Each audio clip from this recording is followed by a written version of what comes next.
Hello, hello, ladies and gentlemen, billionairettes of the world, where we are on a mission to impact the lives of billions of people worldwide, all over the world, to achieve personal freedom and financial freedom. And this book that we're reading right now is the guide to personal freedom. So you are definitely in the right place at the right time. The Mastery of Life by Don Miguel Ruiz Jr. Incredible. He is amazing. The son of Don Miguel Ruiz, author of Four Agreements. So go follow him on Instagram. Let him know that you love this book. You're getting incredible guidance and just insights and knowledge from and freedom as you continue to practice and become the master of life. All right, we're diving into chapter 1, the art of life.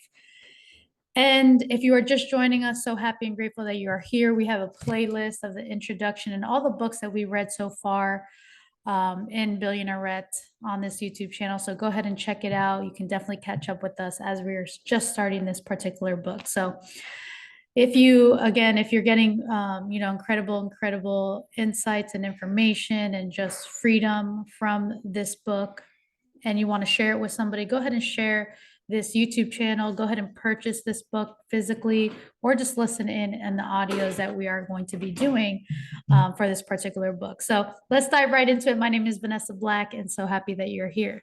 The Art of Life, Chapter 1. Imagine the moment of your birth, breathing, moving, and feeling your way through this new environment. You enter the world as a being of pure awareness, spirit, emotions, and instincts.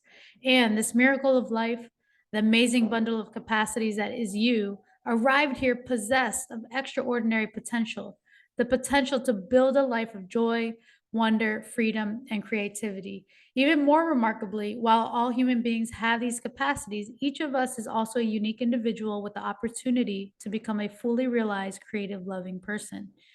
Thus, we are all artists, and our lives are our art. In fact, the very word Toltec means artist. The ancient Toltecs believed that the idea of art went far beyond the scope of what they may consider art today. And they mastered the great art of life and spiritual freedom by learning how to recognize and tap into the radiant energy and potential that move through all things. In the Toltec tradition, we believe that this pure life force, this energy and potential, is present in each and every one of us. We call this energy the Nawal. Countless other cultures and spiritual traditions have recognized and honored this vital life force as well, and it's known by many names: Chi, Shakti, Prana, the Holy Spirit, Baraka, Wakan, etc. This essential animating energy is always around us. It moves through every living thing and is shaped by our intention. And Nawal has been present in you and all those around you from the moment you came into the world. Page 2, domestication. Immediately upon your birth, if not before, given the tools of modern technology, you were given a name and assigned a sex. At that moment, the beginnings of what it means to be, quote, you were formed.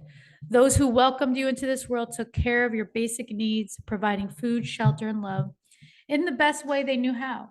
But they also had the job of helping you learn how to live among others within a specific set of collective cultural beliefs. So in addition to the basic care they provided, your parents or caregivers also hooked your attention. Over the next few years, they taught you your name. They told you a story about your birth and your family. They identified you as either a girl or a boy. And they taught you what all of that meant in the society in which you lived. As you grew older, they directed you toward a pattern of likes and dislikes and taught you about social and cultural norms. In this family, we do or don't dance or sing. In our culture, men don't cry. You probably accepted many of these ideas and rebelled against others.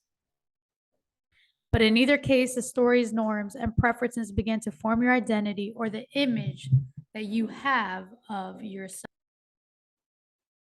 Likewise, your parents or caretakers shared with you their idea, opinions, judgments, goals, and desires. And they also shared their fears, some of which were doubtless expressed in order to keep you safe. Don't touch the stove. Watch for cars before crossing the street. Directives like these were helpful and necessary. But there were, of course, many other fears they shared with you indirectly. The fear of not being liked, fear of not having enough, or fear of not being enough. These fears also play a protective role, of course, as a human animal is social and communal. In certain circumstances, not fitting in can be quite dangerous or even deadly. This process of slow acculturation, in which we are taught directly or indirectly a body of beliefs, fears, preferences, and habits, is one the Toltec tradition calls domestication. As you become domesticated, you acquire the beliefs and behaviors that you grow to think of as yourself. In short, you form an identity of what it means to be you. This may sound negative or pessimistic, but it is not. It is simply an unavoidable process that we all go through as human beings. The fact that domestication is unavoidable, however, doesn't mean that it doesn't have negative consequences. As you grow up and become domesticated, your original birthright, the essential light in you that aligns with the Nawal, often gets buried under a confusing heap of emotions, rules, and agreements that guide your every move and serve to separate you from your deepest truth. But what if you could uncover this truth? All over the world and throughout time, mystics and seekers have walked a path dedicated to uncovering their own truth and personal freedom. These spiritual travelers do not hope to return to their infant state, but instead to move beyond their current way of being to something much richer. By reclaiming their personal power, they rekindle the pure awareness that was theirs at birth and aspire to a new, mature ability to transform their personal experience in ways that enable them to create, to play, to love, and to find joy in the challenges of life. They embrace unconditional love as the perfect mirror of everything they see. And they stand strong in the face of every internal and external force that seeks to destroy their inner peace. They no longer let fear control them. This is personal freedom. This is the Toltec path. This is the mastery of life. The ancient city of Teotihuacan, long before the Aztecs came to South Central Mexico, the region was home to the Toltec people who lived and prospered there. The greatest architectural achievement of this ancient people is a pyramid complex at Teotihuacan, a structure that was abandoned by its inhabitants 500 years before the Aztecs arrived. No known written language and very few facts about the people who live there have survived. In fact, we know little to nothing of their government, their social structures, their religion, or their history. The sophisticated architecture and art that the Aztecs found at this complex impressed them so much that they decided it must have been the birthplace of the gods themselves. They named it Teotihuacan, which means the place where man becomes God. However, a better translation for the modern world might be the place where humans recognize the divinity within themselves. Today, we know that by 500 CE, at the height of its development, the city supported a population of around 200,000 people, making it one of the largest cities in the world at that time. Although archaeologists and anthropologists may disagree about the facts of Toltec life and culture, my family and many others have long preserved a rich oral tradition filled with myths, stories, and teachings that illuminate the Toltec path. The goal of this path has always been the same: to find personal freedom through transforming our fear-based outlook into one of unconditional love and happiness.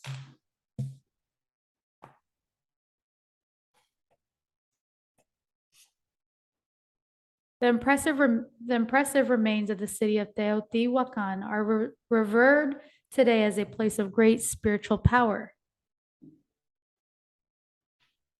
Seekers travel from all over the world to continue their own quest for personal freedom by completing a power journey through the city.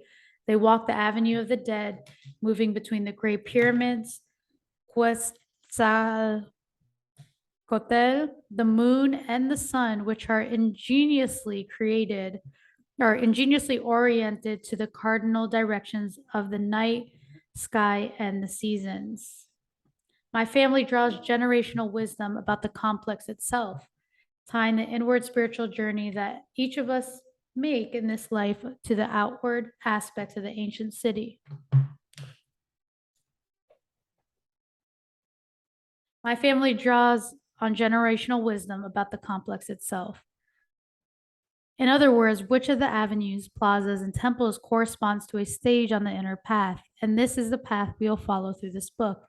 Each chapter corresponds to a different place in the complex, and each stage on the journey illuminates and deepens our understanding of the path to self-realization and personal freedom. Essential within this tradition is the understanding that these teachings are both ancient and modern, and they are always evolving. Toltecs have described this path for many generations and have taught others to walk along it. Yet here's the paradox. This path is and can only be unique for each individual. As my grandmother always told us, if you practice the Toltec tradition the way your father or I practice, then you are killing the tradition. It took me some time to understand what she meant, and that was that the tradition will always be unique to the person practicing it because it will be based on their individual experiences after applying the lessons in their life. Personal and collective dreams. The Toltec tradition teaches that the mind is dreaming all the time, from the moment you wake up until the moment you fall asleep. Your mind is actively perceiving, creating stories, and trying to make sense of what it perceives. This is what the Toltecs refer to as a personal dream. This reminds us that our understanding of the world is filtered through our own perceptions, domestications, and experiences. This is part of the reason why the Toltecs do not have specific rules or doctrines that apply to everyone. While the journey of healing, the path of the Toltec warrior, has been walked by many before you, there is only one person who could walk it in your life. You. Because we do not journey through our lives alone, there is also a collective dream, which the collective tradition refers to as the dream of the planet. This is defined as the sum total of all personal dreams, and we say it as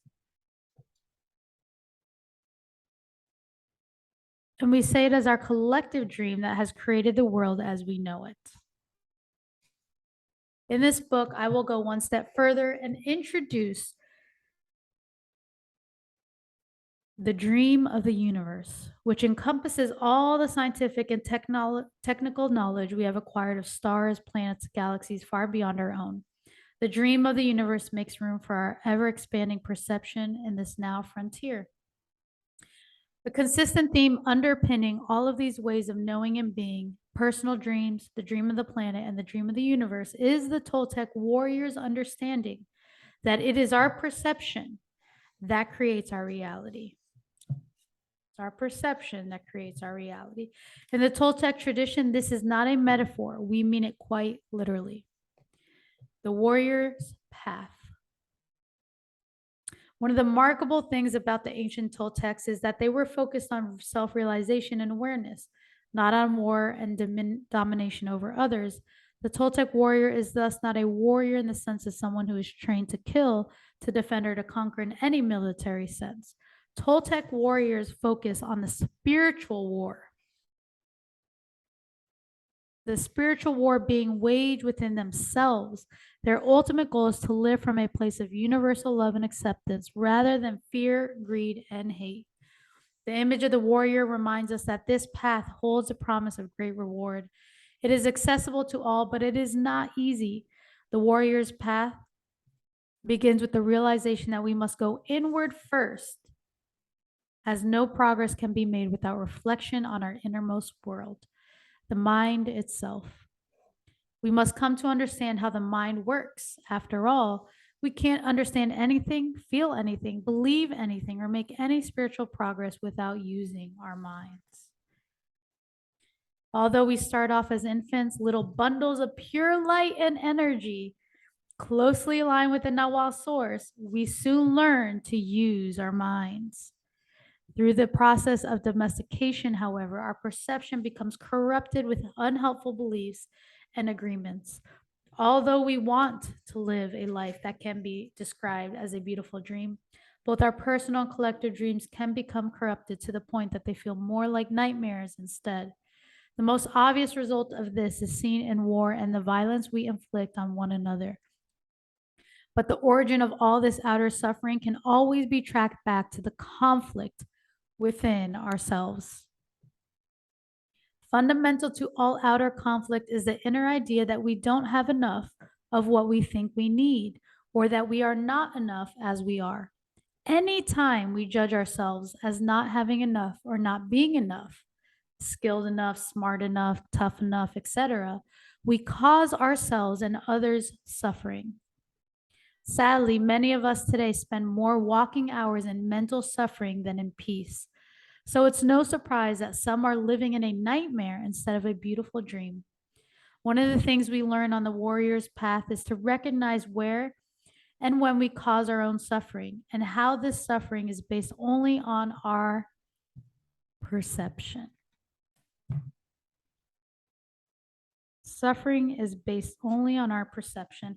In this book, The Wisdom of the Shamans, my brother Don Jose explains that in the current dream of the planet, the human mind has what could be called a habit of, or even an addiction to, suffering. While that may seem an odd assertion at first, if you look at all the ways humans cause suffering to each other and themselves, I believe that you'll find that it's true. Starting with all the little ways that we cause emotional harm to one another through habits like gossip, and right up to and beyond the horrific destruction of war, we ourselves are by far the main source of human suffering. Even when we look inside of ourselves, we can see our own tendencies to gravitate towards suffering. For instance, have you ever noticed how we often look for problems when things get too peaceful? And how about our collective love of drama? Turn on the television and you won't have to wait very long to see an example of this. The root of all of this mental suffering is psychological fear, either the fear that we won't get something we want, a material object, recognition, or praise, the love of others, or the fear that we will lose something that we already have. The irony is that most of our fears are based on domesticated ideas rather than our internal truth. For example, many of us today take on jobs and acquire possessions or status simply because others do. We convince ourselves that we should do or should have them as well. We live in a world of comparisons, and we tie our own self-worth and self-acceptance to metrics created by others rather than to an honest investigation of our own wants and needs. Some have been living this way for so long that they have become unaware of what they really want for themselves. As you can imagine, or may have even have experienced, this behavior inevitably leads to suffering rather than happiness. The goal of the Toltec warriors, and you are a Toltec warrior, is to recognize and break free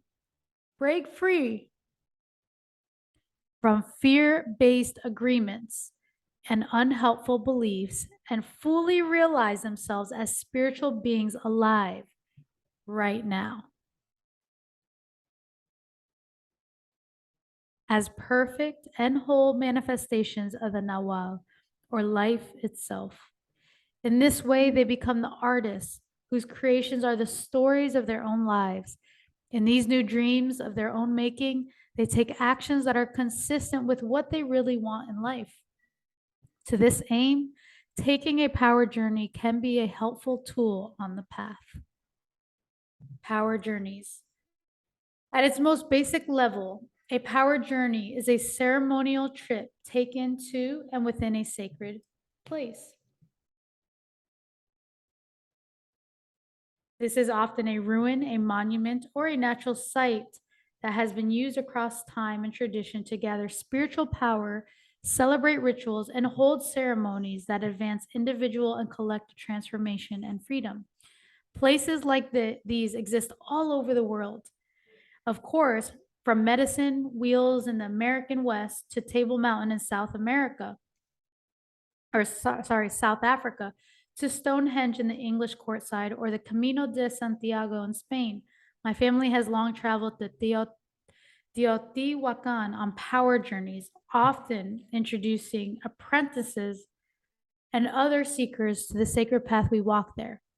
This path takes us from the plaza of Quetzalcoatl to the pyramids of the sun, moving through the ancient ruins in a ceremonial way. At the end of a power journey to a sacred place, people often find that they have profoundly shifted their own perspective. They see things differently with an enhanced sensory experience that lasts long after they return to their normal lives. They may also soak in the energy and wisdom of past travelers. We feel their supportive presence as the architects of these sacred spaces and as guides who transcend the limits of time to reach our hearts and minds through their creations. In many Native traditions, these places also tend to be deeply rooted in the power of the natural world and the four primordial elements: water, air, fire, and earth. Because of this, a power journey can leave us with renewed connection to the earth itself, as well as to the sun and moon, to plant and animal life, and to the vastness of our universe. A power journey may be tied to a physical place, but it does not have to be. In the Toltec tradition, we say that any outward journey is a lesser journey. The greater journey is the one that you take within yourself. Most outward journeys, including the path we follow at Teo, are linear. We move from one point to another along a predetermined course. By contrast, inner journeys are more akin to a never-ending spiral. As you walk the path of the Toltec warrior, you will see that there are circumstances and situations in your life that you will return to again and again, each time with heightened awareness. If you don't learn what the situation has to teach you, the lesson will be repeated. The work is never done. Mastery is always a journey in progress. It should thus be no surprise that the symbol of the spiral has been found as part of ancient petroglyphs all over the world. Although the path has no end, this doesn't mean that warriors don't have goals towards which they work. Their goal throughout this journey is to move beyond any fear-based, domesticated agreements that are holding, so they can begin to live the life of the artist, one based in joy and unconditional love. Amen. Did the ancient people who built Teo ever envision us walking this path today? We will never know, but I feel certain that they were just as aware, if not more so, of the importance of this journey toward the mastery of life as we are today. Fear and love. Fear and love. This is not a journey for the faint of heart. It asks you to examine your identity, your desires, and your domestications, and requires that you give up the little self that occupies so much of your everyday life. Your domestications are deeply ingrained. And because we become so attached to these parts of ourselves, so much so that we often think of them as a sum total of who we are, this process can create the exact psychological fear that you are working to eliminate. There are a couple of reasons for this. First, when you give up the safety of the known, even if what's known is painful, you almost always feel fear. For instance, how many times have you chosen to stay in a bad situation, perhaps a job or a relationship, because it was familiar and comfortable? Second, and this may come as a surprise to you, deep down, many of us are afraid of our own true potential, afraid of aligning with the unique light that we are, and letting it shine brightly in the world. Perhaps you wonder whether stepping into your personal power will alienate or offend the people around you and the groups to which you belong. And what if you can never go back to the comforts of being meek and unaware? These are common fears, but they are purely psychological in nature. More so ever, these fears are illusory. What lies just beyond them is a beautiful way of being in the world, one where fear is replaced by unconditional love. This doesn't mean that you won't experience the human emotion of fear from time to time. Rather, it means that fear will no longer control your life. It means that when you fear occurs, you can recognize and transform it. Psychological fears dominate modern life, wreaking havoc on our bodies and minds, and feeding a nonstop addiction to self judgment, guilt, and suffering. The prevalence of this type of fear is perhaps the biggest single indicator of someone whose personal dream has become a nightmare. When fear is your main motivation, your behaviors, relationships, and emotions are hijacked by a powerful inner voice that claims to be protecting you, but is really causing havoc. Fear leads you to keep your true self hidden behind mask and personality traits. It undermines your deepest desires and causes you to build walls or push away the love of others. Fear also encourages you to try to control current situations and predict the future, even though the only moment ever accessible to you is the present one. Finally, fear tells you the biggest lie of all, that you are small and insignificant and that you are somehow separate from all creation. The goal of the warrior's path is to replace this fear with love. But in the Toltec tradition, we recognize that there are two manifestations of love: conditional and unconditional.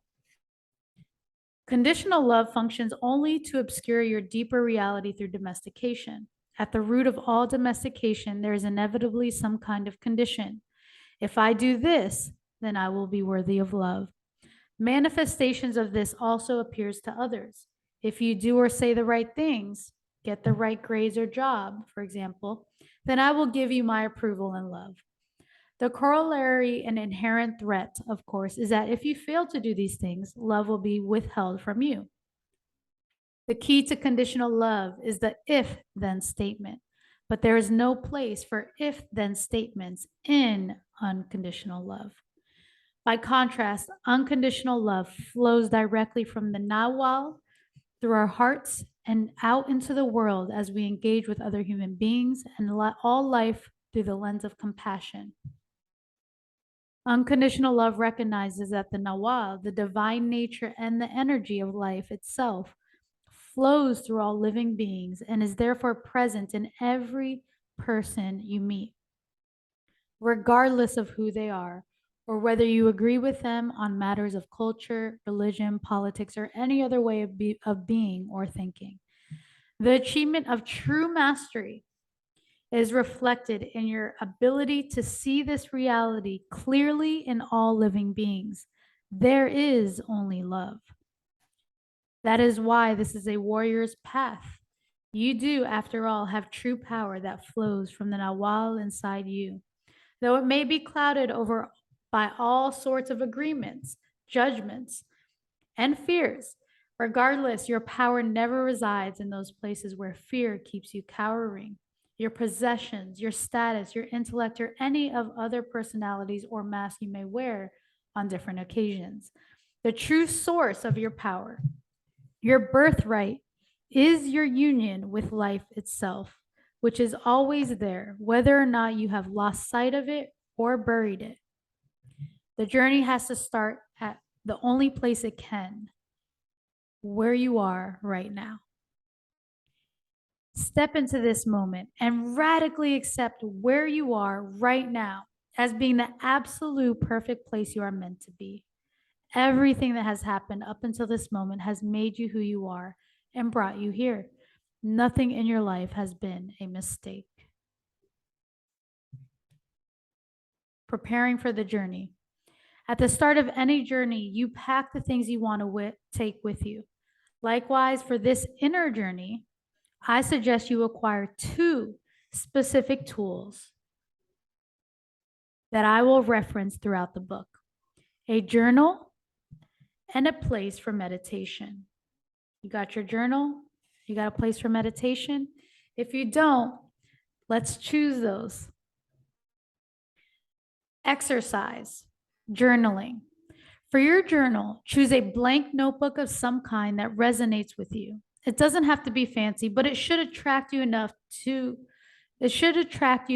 that you are drawn to keep it nearby and use it. Many people choose a journal by the feel of it. That is, it has a certain energy and potential in its physical presence. Your journal will be a place to write down many aspects of your journey, and it can be a powerful way to remember and reinforce what you learn and discover as you make your way. If the idea of writing in a physical journal by hand doesn't appeal to you, you can, of course, keep a journal on your laptop or other device. For some, typing is a faster medium that helps to create a sense of flow, conducive to free association and expression. Do what works best for you. You may wish to make a ritual out of your journaling by setting aside a fixed amount of time and or lighting a candle to make your writing a sacred act. This isn't necessary. However, if it doesn't resonate with you,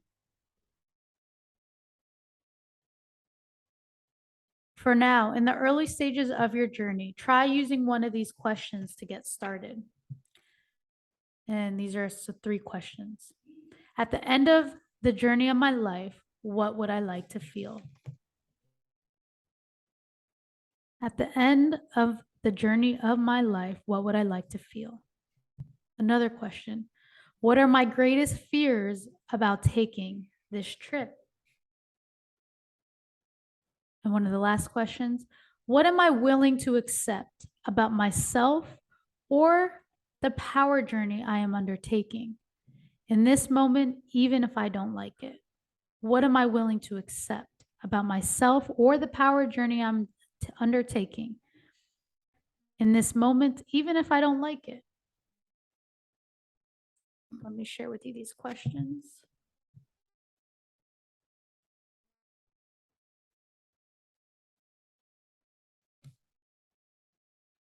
Exercise, sitting meditation. Meditation can be a powerful tool for learning more about yourself. Of course, some of you reading this may have tried meditation in the past and found it frustrating because you could not quiet your mind. This isn't necessarily the primary goal of meditation. However, and it's not our aim here, I want you to practice sitting meditation, not to clear your mind, but simply to watch it work. In addition, I know that the word meditation may be intimidating for some, but keep in mind that all you are doing is sitting quietly, nothing more. Words are only your agreements. So if the word meditation bothers you, choose another one like sitting or prayer or silence. You don't need to set up an elaborate space for meditation. All you need is a quiet place where you can be undisturbed for 10 to 20 minutes. Some people like to sit on the floor in one of the classic meditation postures, but this isn't required. The best beginning posture for most is to sit in a chair with your back straight, your feet flat on the floor, and your hands resting lightly on the top of your thighs. Most find that they can focus better with their eyes closed. Some prefer to repeat a word or phrase. For our purposes, one of the most basic and easily accessible methods of focus is simply to watch your breath. Notice it. Come in. Notice your breath come in and notice it go out.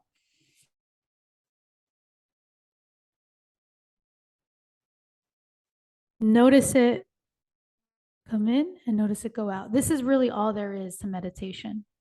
Once you've settled into your meditation posture and started to follow your breath, you may start to experience thoughts, emotions, and daydreams as they move through your mind. Don't try to change them or stop them. Just watch them move through and then let them go. If you find yourself caught up in any given thought, emotion, or daydream, which is easy to do, simply return to your breath and commit to just observing. Over time, you may find that this becomes easier and that while you didn't set out to quiet your mind, it just happens naturally. You will find various meditations throughout this book. Exercise, self-acceptance meditation. In addition to packing for your journey, I suggest a little unpacking as well. As much as possible, try letting go of expectations of the future or thoughts of how you have failed in the past. Here, at the very beginning of your journey, you can begin by accepting yourself just as you are right now. This short meditation will signal that beginning of our journey together. Feel free to take as long as you need for this, but 5 to 10 minutes should be sufficient. The goal here is to sink into this moment and accept yourself as you are. There's no need to find the perfect spot for this meditation. Wherever you are reading these words in this moment will do. Simply relax and take 3 deep breaths, cleansing breaths. Imagine pure energy and a golden light flowing through you and all around you. Now say to yourself, out loud or quietly to yourself, quote, I accept myself exactly as I am in this moment. Repeat it with me right now. I accept myself exactly as I am in this moment. If you find there are any reoccurring thoughts coming to you from the past, imagine the threads tying you to the past being gently cut. Allow any regrets or preoccupying memories to float out and away from you. Likewise, if you find there are anxieties and worries bothering you about the future, imagine the threads tying you to the future being gently cut, and allow these anxieties to float away from you like balloons. Now return to this mantra. I accept myself exactly as I am in this moment. Breathe in, breathe out. Repeat the mantra. Put this book down and continue with this practice for the next few minutes. Rest in the peace of the Nawal or the Holy Spirit or the light within or the life within. I accept myself exactly as I am in this moment. I accept myself exactly as I am in this moment. Let's repeat it 3 times aloud or quietly wherever you are. You can close your eyes, you can open your eyes. I accept myself exactly as I am in this moment. I accept myself exactly as I am in this moment. I accept myself exactly as I am in this moment. Amazing, amazing. Well, what a beautiful, beautiful, powerful chapter here. This book is incredible, The Mastery of Life. Love the exercises. He just went through 3 different exercises. So we need a journal, okay? Whether it's a journal that you go get at the bookstore, a journal you have in wherever you are right now. If you like the feel, you're attracted to it a little bit, and just, write down different insights of your journey as we are starting this journey today. And it could be online, it could be on the computer if it's more comfortable for you. You choose your journal. The second is the meditation. It's simple. Don't overcomplicate it. You can sit in a chair, you can open your eyes, you can close your eyes. It's really just observing your thoughts. Observing your thoughts. And then the last one that we went through was the meditation of self-acceptance. Okay. I accept myself exactly as I am right now. All right. Those are the 3. You can practice this today. You can start to make it a habit on a daily basis of this week, but definitely excited for you. And we will dive into the chapter 2 in the next Read With Me session, which is called The Plaza of Quetzalcoatl. I need help in pronunciation, but that's it. Okay, chapter 2, page. If you have the physical book, page 25. Okay, it's been amazing. Hope you enjoyed this chapter. If you found value from it, go ahead and share it. Go ahead and like it. Go ahead and provide your feedback. Definitely excited for you, excited to go on this journey with you throughout this book and forever as we continue to become masters of our life, masters of life, and Toltec warriors. You are a Toltec warrior. You are a warrior. I appreciate you. I love you. You are perfect. Remember to accept yourself exactly as you are right here and right now because you're perfect. We'll talk to you soon. See you on the next Read With Me session and have an amazing rest of your day. Take care.